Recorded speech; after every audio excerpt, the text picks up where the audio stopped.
রাষ্ট্রপতির পর উপরাষ্ট্রপতি পদে প্রার্থী। ফের কংগ্রেস তৃণমূল সংঘাত, শরিকি সম্পর্ক তলানিতে। রাষ্ট্রপতি পদে ইউপিএর প্রার্থী প্রণব মুখোপাধ্যায়কে সমর্থনের বিষয়ে এখনো কোনো সিদ্ধান্ত নেয়নি Trinamool.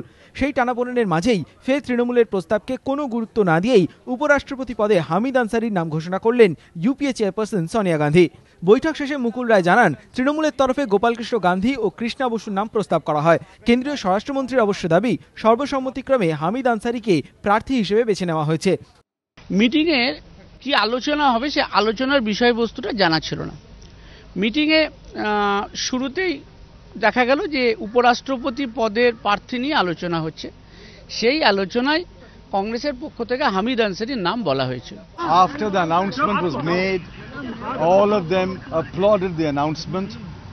Shri Mukul Roy was present on behalf of the TMC. He also applauded the announcement. এর আগেও খুচরো ব্যবসায় বিদেশি বিনিয়োগ, রাজ্যের ঘাড়ে থাকা ঋণের সুদ মুকুব নিয়ে ইতিমধ্যেই একাধিকবার কেন্দ্র রাজ্য সংঘাতের পরিস্থিতি তৈরি হয়েছে। সম্প্রতি সেই সংঘাত পরিস্থিতিতে ইন্ধন জুগিয়েছে রাজ্যের আইন শৃঙ্খলা প্রশ্নে চিদম্বরমের কটাক্ষ এবং রাজ্যের মন্ত্রীদের পাল্টা তোপ।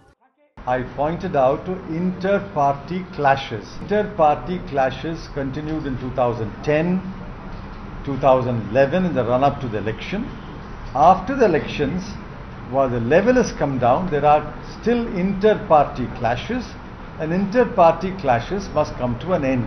রাজ্যের এই পরিস্থিতিতে তিনি কটাক্ষ করেছেন যে শান্তি বিরাজ করছে গত 13 মাস ধরে, সেটা উনি হিংসাবশত সহ্য করতে পারছেন না।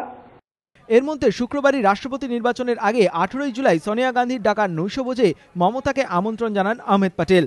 জল্পনা তৈরি হয়, এটা কি কংগ্রেসের তরফে বরফ গলানোর চেষ্টা? শনিবারে ইউপিএ প্রার্থী হিসেবে হামিদ আনসারির নাম ঘোষণা সেই জল্পনায় জল ঢেলে দিল বলেই মনে করছেন রাজনৈতিক পর্যবেক্ষকরা। যদিও এদিন হামিদ আনসারিকে সমর্থনের আবেদন জানিয়ে মমতাকে ফোন করেন প্রধানমন্ত্রী। রাজনৈতিক মহলের বক্তব্য, বিভিন্ন ঘটনায় কংগ্রেস তৃণমূলের সম্পর্কে তিক্ততা বারে বারে যেভাবে প্রকাশ্যে এসেছে তাতে কার্যত স্পষ্ট যে জোট সম্পর্ক এখন তলানিতে। এবার রাষ্ট্রপতি উপরাষ্ট্রপতি পদে প্রার্থী মনোনয়ন ঘিরে সেই সম্পর্কের তিক্ততা কোথায় গিয়ে দাঁড়ায় সেদিকেই তাকিয়ে রাজনৈতিক মহল।